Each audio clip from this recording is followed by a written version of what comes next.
For today's video guys, wala tayong content guys. So gagawa tayo ng ice crumble overload guys. So OB flavor at chocolate flavor guys. So tara, gagawa tayo at kakain tayo ng palamig para sa mainit na ulo at mainit na panahon guys. So tara, kain tayo at gawa tayo ng ice crumble. So ito na guys, hindi ko na-videohan yung pag-ice crush ko guys dahil na-busy ako guys. So nilagyan ko na yung marshmallow guys, yung ice crumble natin na chocolate. Tapos nilagyan ko rin ng mga rainbow sprinkles tapos nips. Kasi mga sobra-sobra ito yung binibinta namin doon sa peryahan guys. Kaya kakainin na lang namin dito guys. Kasi sobrang init kasi guys. So may OB flavor din tayo guys. So ito yung OB flavor natin guys. So sobrang daming toppings guys.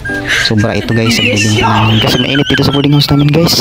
Kaya kain tayo ng pampalamig guys para malamig yung ulo natin. Pagkatapos natin kumain ito, iigit-igit naman tayo dito guys. Kasi pag kumakain ka ng mga ice cream guys, mag-iigit ka talaga guys.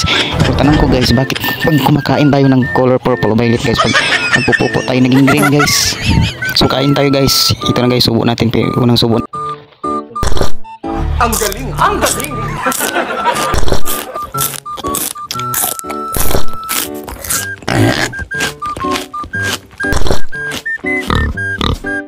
Hoy! Nakulangan nyo!